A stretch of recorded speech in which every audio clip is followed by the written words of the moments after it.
Voici la Terre telle qu'elle était il y a 90 millions d'années, lors de la période géologique du Crétacé supérieur. Une époque de réchauffement extrême, où les dinosaures régnaient encore sur la planète. Ils vaquaient à leurs occupations, tout en haut de la chaîne alimentaire, inconscients des changements à l'œuvre. Les continents s'éloignaient les uns des autres, ouvrant d'énormes fissures qui se remplirent pour former des océans. Les algues prospérèrent sous la chaleur extrême, empoisonnant le milieu marin. Elles moururent par milliards et tombèrent au fond des failles. Les sédiments emportés par les rivières recouvrirent les résidus organiques des algues. Avec la pression, la chaleur augmenta, entraînant une réaction chimique transformant ces déchets organiques en combustibles fossiles des hydrocarbures, le pétrole et le gaz naturel. Sur la terre ferme, un processus similaire produisit le charbon. La nature a mis environ 5 millions d'années pour créer les combustibles fossiles consommés en un an. Notre mode de vie moderne dépend de cette ressource fossile qu'un nombre surprenant de personnes imaginent inépuisable. Depuis 1860, plus de 2000 milliards de barils de pétrole ont été découverts. Depuis, nous en avons consommé environ la moitié. Avant d'extraire le pétrole du sol, il faut le découvrir. Au départ, c'était facile et peu coûteux à extraire. Découvert en 1900, Spindletop fut le premier grand champ pétrolier états-unien. Beaucoup d'autres suivirent. Puis, les géologues parcoururent les États-Unis et découvrirent d'énormes quantités de pétrole, de gaz et de charbon. Les États-Unis extrayaient plus de pétrole que tout autre pays, leur permettant de devenir une superpuissance industrielle. Une fois qu'un puits de pétrole commence à produire, son déclin est inéluctable. Chaque puits individuel a un débit de production propre. La production cumulée d'un grand nombre de puits prend la forme d'une courbe en cloche. En général, un pays atteint son pic de production 40 ans après son pic de découverte, pour entrer ensuite dans une phase de déclin définitive. Dans les années 1950, Marion King Hubbert, un géophysicien employé de Shell, prédit que la production de pétrole états-unienne atteindrait un maximum en 1970, 40 ans après le pic des découvertes. Peu l'ont cru.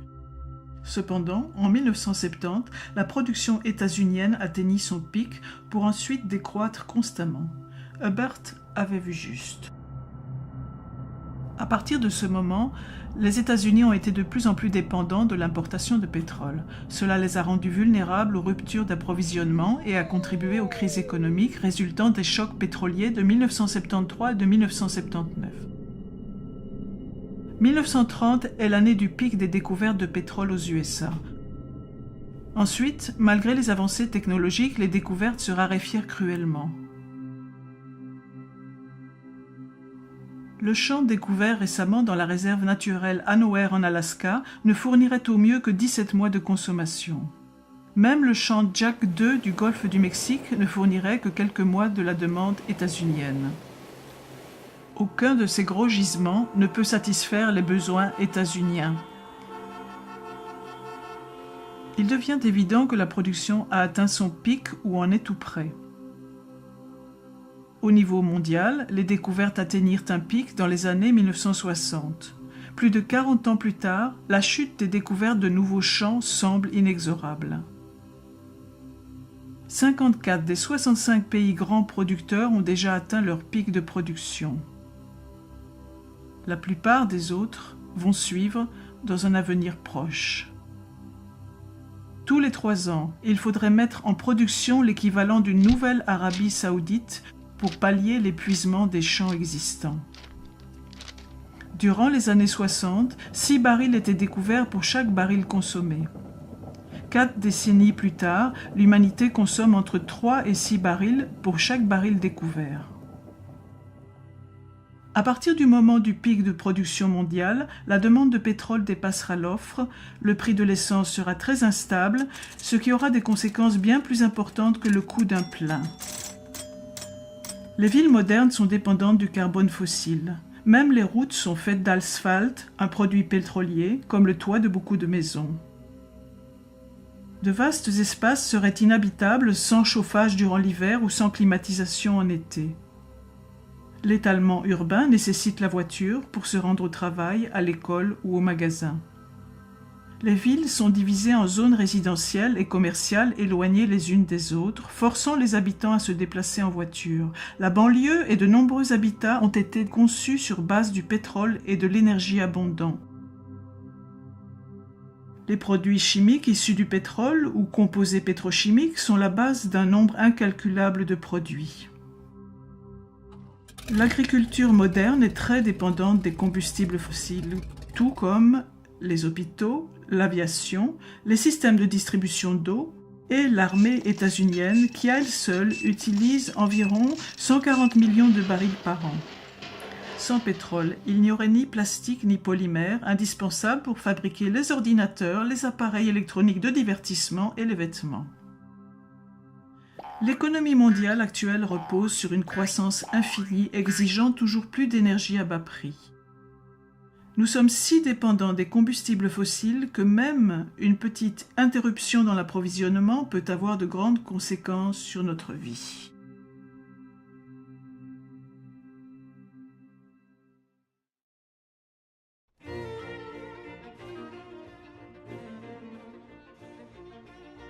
L'énergie est ce qui permet d'effectuer un travail. L'États-Unien moyen dispose de l'équivalent énergétique de 150 esclaves travaillant 24 heures sur 24. Les matières qui contiennent cette énergie sont appelées carburants. Certains carburants contiennent plus d'énergie que d'autres, une propriété appelée la densité d'énergie. Parmi ces carburants, le pétrole est crucial. Le monde consomme 30 milliards de barils par an, soit 4 km3 de pétrole dont le contenu énergétique correspond à ce que généreraient 150 réacteurs nucléaires d'1 gigawatt électrique fonctionnant pendant 50 ans. Le pétrole ne génère que 1,6% de l'électricité états-unienne, mais il fournit 96% de l'énergie de tout le transport. En 2008, les 2/3 du pétrole états-unien étaient importés, principalement du Canada, du Mexique, d'Arabie saoudite, du Venezuela, du Nigeria, d'Irak et d'Angola. Le pétrole a des propriétés uniques. Il a une forte densité d'énergie. Un baril de pétrole contient l'équivalent énergétique d'environ 3 années d'un travail manuel. Il est liquide à température ambiante, facile à transporter et utilisable dans de petits moteurs. Pour obtenir de l'énergie, il faut en dépenser. Le truc, c'est d'en utiliser le moins possible pour en trouver et l'extraire. C'est le taux de retour énergétique ou REEI, ratio d'énergie produite sur l'énergie investie. Le pétrole conventionnel est un bon exemple. Le pétrole de bonne qualité et facile à extraire a été pompé en premier. Les pétroliers utilisaient l'équivalent énergétique d'un baril de pétrole pour en trouver et en extraire 100. Le REEI était de 100. Après avoir pompé le pétrole facile d'accès, on a commencé à prospecter en haute mer et dans des pays lointains, ce qui requiert une dépense d'énergie plus importante. Souvent, le brut découvert aujourd'hui est lourd et sulfureux et est coûteux à raffiner. Aujourd'hui, le REEI du brut n'est que de 10. Utiliser une quantité donnée d'énergie pour obtenir un combustible qui en compte moins est sans intérêt. On peut convertir une source d'énergie en une autre. En procédant ainsi, on perd une part de l'énergie contenue dans le combustible initial. Par exemple, les pétroles non conventionnels, les sables bitumineux et le pétrole de schiste. On trouve principalement les sables bitumineux au Canada. Les 2/3 des schistes du monde sont aux USA. Ces deux carburants peuvent être transformés en pétrole de synthèse. Toutefois, ce procédé requiert beaucoup de chaleur et d'eau douce, réduisant leur REI, qui varie de 5 à aussi peu que 1,5. Le pétrole de schiste est un carburant très pauvre qui, à poids égal, contient environ 1/3 de l'énergie des céréales d'un petit déjeuner. Le charbon est abondant et génère presque la moitié de l'électricité de la planète. Nous brûlons 8 km3 de charbon par an. Toutefois, la production mondiale pourrait atteindre un pic avant 2040. Dire que les États-Unis disposent de siècles de charbon est fallacieux, car c'est ignorer la hausse de la demande et la baisse de qualité. L'essentiel de l'anthracite, le meilleur des charbons, a disparu. Reste le charbon de moindre qualité, moins dense énergétiquement. Il n'y a plus de charbon en surface, d'où une production difficile, les mineurs devant creuser plus profond et dans des endroits moins accessibles. Ils détruisent aussi le sommet des montagnes pour atteindre le charbon, provoquant un désastre environnemental. On trouve souvent du gaz naturel près du pétrole et du charbon. Les découvertes de gaz états-uniens ont atteint un pic dans les années 50 et le pic de production a eu lieu au début des années 70. Si on avance de 23 ans la courbe des découvertes, l'avenir de la production du gaz naturel conventionnel états-unien apparaît clairement. Des techniques nouvelles ont permis l'extraction de gaz non conventionnels comme le gaz de schiste, ce qui pourrait postposer le pic de production. Le gaz non conventionnel est mis en cause pour son exploitation très polluante, son REI insuffisant et son prix élevé. Même avec le gaz non conventionnel, le pic de production mondiale de gaz devrait avoir lieu avant 2030. Il y a encore des réserves importantes d'uranium pour le nucléaire. Remplacer les 10 TWh actuellement générés par les combustibles fossiles nécessiterait plus de 10 000 réacteurs nucléaires. Dans ce cas, les réserves connues d'uranium ne dureraient que 10 à 20 ans. Les réacteurs surgénérateurs à base de plutonium en France et au Japon ont été des échecs retentissants. La fusion nucléaire bute sur des obstacles techniques colossaux. Puis il y a les énergies renouvelables. L'éolien a un bon REI, mais il est intermittent. L'hydroélectricité est fiable, mais il ne reste plus guère de sites propices pour construire des barrages. Les centrales géothermiques courantes utilisent des sources de chaleur proches de la surface terrestre. Ces sources sont relativement éparses. Dans le système expérimental de géothermie EGS, 2 puits sont creusés à très grande profondeur. De l'eau est injectée dans un des puits, capture la chaleur de la roche et remonte ensuite par l'autre puits à haute température. Selon un rapport récent du MIT, cette technique pourrait fournir 10% de l'électricité états-unienne en 2050. L'énergie des vagues est restreinte aux régions côtières. La densité d'énergie des vagues varie d'une région à l'autre. Transporter l'électricité produite par les vagues n'est pas simple. De plus, l'eau salée est corrosive pour les turbines. Les agrocarburants sont produits à partir de végétaux. Le bois a une faible densité énergétique et pousse lentement. L'humanité consomme 15 km3 de bois par an. Le biodiesel et l'éthanol proviennent d'une agriculture dépendante du pétrole. Le REI de ces carburants est proche de l'unité. Certains politiciens veulent convertir du maïs en éthanol. Fournir de la sorte le 10e des besoins états-uniens en essence en 2020 demanderait 3% de la surface du pays. Produire ainsi toute l'essence états-unienne en 2020 nécessiterait qu'un tiers du territoire y soit consacré alors que la surface agricole actuelle n'occupe que 19% du sol. L'hydrogène doit être extrait du gaz naturel, du charbon ou de l'eau, ce qui demande plus d'énergie que ce qu'on en obtient de l'hydrogène. Une économie basée sur l'hydrogène est donc improbable. Les panneaux solaires de la Terre entière produisent de l'électricité comme 2 centrales au charbon. L'équivalent d'environ 2,5 tonnes de charbon sont nécessaires pour fabriquer un seul panneau solaire. Une surface de 360 000 km² de panneaux serait nécessaire pour couvrir la demande mondiale actuelle. En 2007, il y avait environ 10 km² de panneaux. Les centrales solaires thermiques ont un grand potentiel, quoique actuellement il y en ait peu en service. Elles ne conviennent qu'aux régions ensoleillées et nécessitent que de grandes quantités d'électricité soient transportées sur de longues distances. Toutes ces alternatives au pétrole dépendent de machines marchandes au pétrole ou requièrent des matériaux à base de pétrole, comme les plastiques. À propos d'extraordinaires nouveaux carburants ou inventions, posez-vous ces questions. L'invention tient-elle la route du point de vue économique? Quelle est la densité énergétique du carburant? Est-il facile à stocker et distribuer? La source est-elle intermittente ou non? Est-ce utilisable à grande échelle? La mise en œuvre technique pose-t-elle des difficultés? Quel est le REEI? Quels sont les impacts environnementaux? Ne vous laissez pas impressionner par les chiffres. Par exemple, 1 milliard de barils de pétrole ne vont fournir la demande mondiale que durant 12 jours. Remplacer les combustibles fossiles serait un défi monumental. En 2007, 48,5% de l'électricité états-unienne était produite à partir de charbon, 21,6% provenait du gaz naturel, 1,6% du pétrole, 19,4% du nucléaire, 5,8% des barrages. Les autres énergies renouvelables ne représentaient que 2,5%. Peut-on remplacer un système basé sur les combustibles fossiles par un patchwork d'alternatives?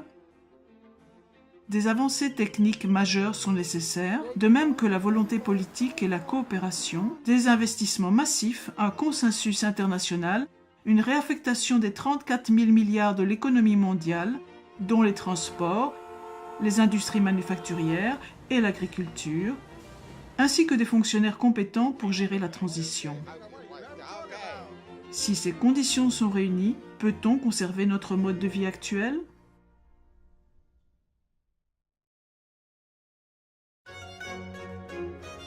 Ces bactéries vivent dans une bouteille.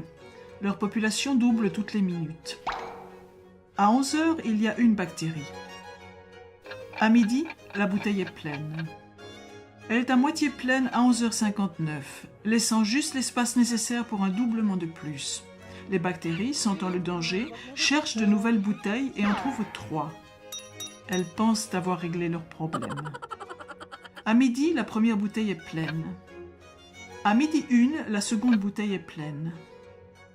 À midi 2, toutes les bouteilles sont pleines. C'est le problème devant lequel nous sommes, dû au doublement répété résultant de la croissance exponentielle. L'utilisation du charbon et du pétrole comme carburant a entraîné l'humanité dans une croissance sans précédent. Même un taux de croissance faible finit par entraîner une forte augmentation. À un taux de croissance de 1%, une économie double en 70 ans. À un taux de 2%, elle double en 35 ans. À un taux de 10%, une économie double en seulement 7 ans. Si une économie croît au taux de 3%, elle double tous les 23 ans. À chaque doublement, la demande en énergie et en ressources dépasse le cumul de tous les doublements précédents. Le système financier est construit sur l'hypothèse de la croissance, ce qui requiert toujours plus d'énergie pour la soutenir. Les banques prêtent l'argent qu'elles n'ont pas et ce faisant, elles le créent. Les emprunteurs utilisent cet argent d'endettement nouvellement créé pour faire croître leurs entreprises et rembourser la dette avec un intérêt, ce qui requiert encore plus de croissance. En raison de ce mode de création de monnaie, l'essentiel de l'argent en circulation correspond à une dette avec des intérêts à la clé. Sans l'apport continuel de nouvelles générations d'emprunteurs pour produire de la croissance et donc payer ses dettes, l'économie mondiale s'effondrerait. Comme une chaîne de Ponzi, le système doit croître ou mourir. En partie à cause de ce principe de la dette, les effets de la croissance économique ont été spectaculaires sur le PIB, les barrages sur les cours d'eau, la consommation d'engrais, la population urbaine, la consommation de papier, le nombre de véhicules motorisés, les communications et le tourisme. La population mondiale a atteint les 7 milliards et devrait dépasser les 9 milliards en 2050. Sur une planète plane et infinie, ce ne serait pas un problème. Cependant, la Terre étant ronde et finie, nous devrons faire face aux limites de la croissance. La croissance a entraîné une surconcentration en oxyde nitreux et en méthane dans l'atmosphère, la destruction de la couche d'ozone, l'augmentation du nombre des fortes inondations, la destruction des écosystèmes marins, y compris par l'excès d'azote présent dans les eaux de ruissellement, la déforestation, une augmentation de la surface terrestre occupée par l'humanité et l'extinction de nombreuses espèces. Mettons un unique grain de riz sur la première case d'un échiquier. Doublons ce nombre et plaçons 2 grains sur la seconde case. Doublons encore et mettons 4 sur la troisième.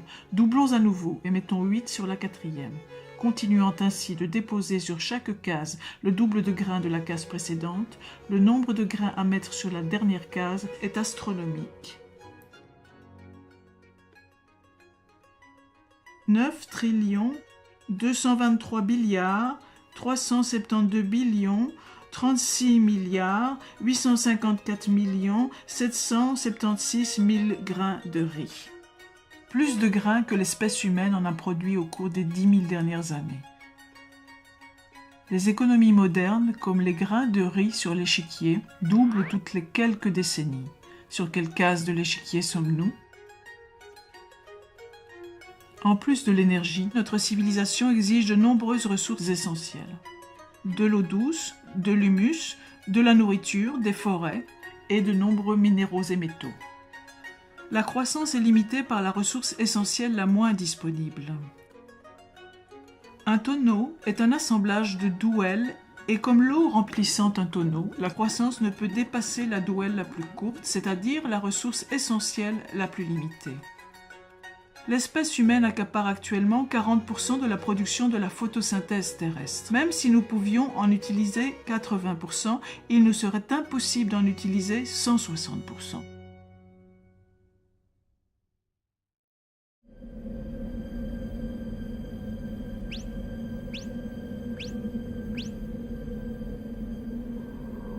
L'approvisionnement alimentaire mondial repose fortement sur les combustibles fossiles. Avant la Première Guerre mondiale, toute l'agriculture était biologique. Suite à l'invention d'engrais et de pesticides dérivés du pétrole, la production agricole à l'hectare a fortement augmenté, entraînant une augmentation de la population. L'utilisation d'engrais artificiels a nourri bien plus de personnes que ce qui aurait été possible avec l'agriculture biologique seule. Les combustibles fossiles sont nécessaires pour l'équipement des fermes, le transport, la réfrigération, l'emballage en plastique et la cuisson.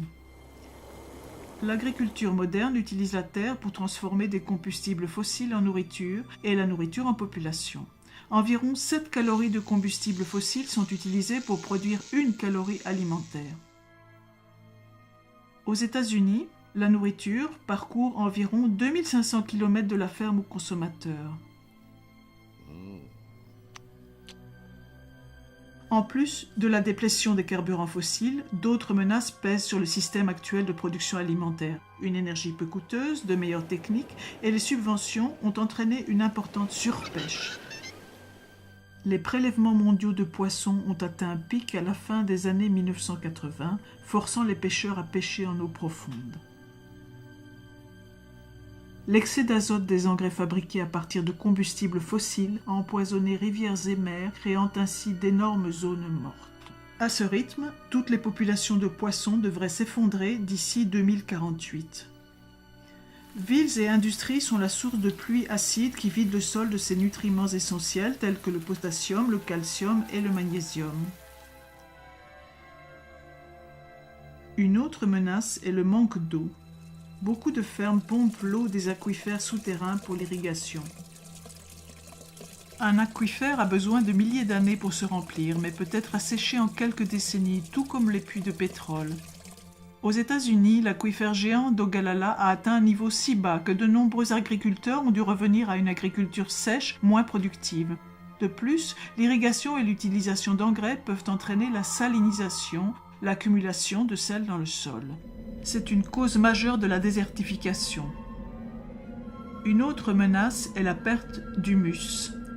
Il y a 200 ans, il y avait 1,8 m d'humus sur les prairies états-uniennes. Aujourd'hui, en raison du labourage et de pratiques inappropriées, environ la moitié de l'humus a disparu.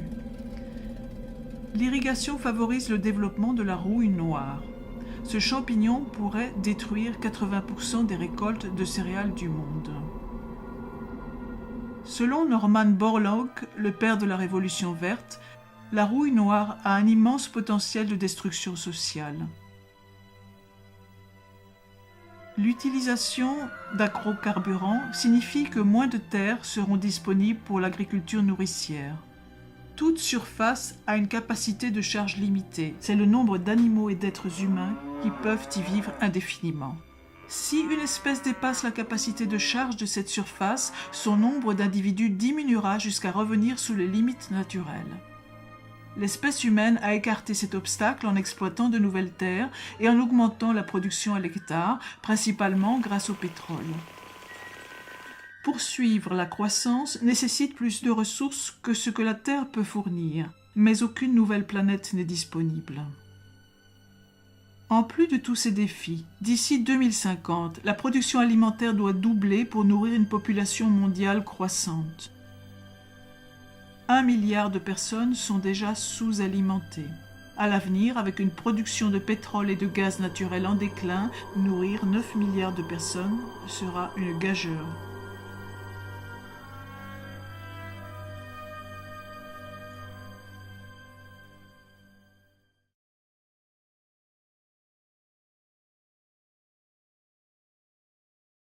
L'économie mondiale croît exponentiellement à environ 3% par an, consommant toujours plus de carburants non renouvelables, de minéraux et de métaux. Même chose pour les ressources renouvelables comme l'eau, la forêt, le sol et le poisson, consommées plus vite qu'elles ne se renouvellent. Même à un taux de croissance de 1%, l'économie aura doublé dans 70 ans. D'autres facteurs aggravent le problème. La mondialisation permet aux gens d'acheter des biens et de la nourriture produits à l'autre bout du monde. Les lignes d'approvisionnement sont longues, mettant la pression sur une ressource pétrolière limitée. Nous dépendons de pays lointains pour nos produits de première nécessité. Les villes modernes sont dépendantes des carburants fossiles. L'essentiel du système bancaire repose sur la dette, entraînant les gens dans une spirale de prêts et remboursements, engendrant la croissance. Que faire face à tous ces problèmes? Beaucoup croient que la crise peut être évitée par les économies d'énergie, la technique, la croissance intelligente, le recyclage, les voitures électriques ou hybrides, la substitution ou le vote. L'économie d'énergie vous fera économiser de l'argent, mais elle ne suffira pas à sauver la planète. Si certains abaissent leur consommation de pétrole, la diminution de la demande réduira les prix, permettant aux autres de l'acheter à moindre coût. De la même façon, un moteur plus efficace utilisant moins d'énergie va paradoxalement entraîner une hausse de l'utilisation d'énergie. Au XIXe siècle, l'économiste anglais William Stanley Jevons observa que de meilleures machines à vapeur ont fait du charbon une source d'énergie plus intéressante, entraînant une hausse du nombre de ces machines et donc de la consommation de charbon. La croissance de l'utilisation consomme toute énergie et ressources économisées.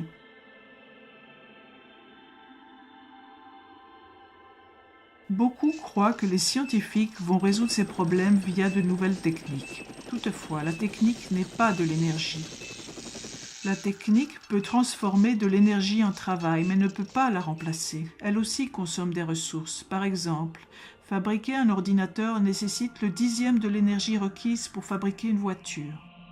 Les technologies de pointe peuvent aggraver la situation car beaucoup nécessitent des métaux rares dont on voit aussi la fin du stock. Par exemple, 97% des terres rares de la planète sont extraites en Chine, la plupart d'une seule mine de Mongolie intérieure.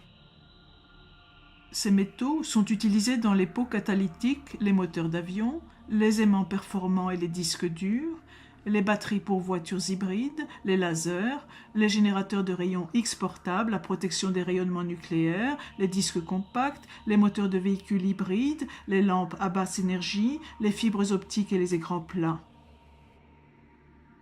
La Chine envisage de restreindre l'exportation de ces minéraux en raison de la hausse de la demande. Le soi-disant développement durable est une illusion car il fait aussi appel, de façon toujours croissante, aux métaux et minéraux non renouvelables, y compris aux terres rares. Le recyclage ne réglera pas le problème car il demande de l'énergie et le processus n'est pas efficace à 100%. On ne peut récupérer qu'une fraction des matières recyclées. Une grande partie est perdue à jamais comme déchet. Les voitures électriques nécessitent de l'électricité. Comme la plus grande part de l'électricité est générée à partir de combustibles fossiles, ce n'est pas une solution. En plus, la fabrication de toute voiture consomme du pétrole. Chaque pneu nécessite à peu près 25 litres de pétrole. En 2010, il y avait environ 800 millions de voitures dans le monde. Au rythme actuel de croissance, ce chiffre devrait atteindre 2 milliards en 2025. Il est peu probable que la planète puisse supporter autant de véhicules, quelle que soit leur source d'énergie. Beaucoup d'économistes croient que le marché libre va substituer une source d'énergie à une autre grâce à l'innovation technique. Toutefois, les principaux substituts du pétrole n'échappent pas aux limites. De plus, passer d'une source d'énergie à une autre nécessite du temps. Le rapport Hirsch du département américain à l'énergie estime qu'il faut au moins 2 décennies pour se préparer aux effets du pic pétrolier. Les problèmes du manque d'énergie, de l'épuisement des ressources, de la perte de l'humus et de la pollution sont tous des symptômes d'un unique problème plus fondamental, la croissance. Tant que notre système économique demandera une croissance infinie, aucune réforme ne sera possible. Dans ce cas, de quoi le futur sera-t-il fait? Les optimistes croient que la croissance durera indéfiniment, sans limite. Les pessimistes pensent que nous allons vers un nouvel âge de pierre ou vers l'extinction. La vérité est peut-être entre ces deux extrêmes. Il est possible que notre société retourne à un état plus simple, dans lequel la consommation énergétique serait bien moindre. Cela signifie un autre mode de vie pour beaucoup, plus de travail manuel, de travail agricole et de production locale de biens, de nourriture et de services. Comment se préparer à un tel futur éventuel? Attendez-vous à moins de nourriture et de biens venant de loin? Redécouvrez la marche et le vélo? Habituez-vous à utiliser moins d'électricité, débarrassez-vous de vos dettes, évitez les banques, court-circuitez la grande distribution, soutenez les entreprises locales, achetez vos aliments directement aux paysans locaux. Pourquoi ne pas remplacer votre pelouse par un potager? Apprenez à conserver vos aliments, envisagez l'utilisation de monnaie locale au cas où le système économique s'écroulerait et développez une plus grande autosuffisance. Ces mesures ne permettront pas d'éviter un effondrement, mais elles amélioreront nos chances dans un futur où l'énergie sera comptée, où nous devrons être plus autonomes, tout comme nos ancêtres l'étaient.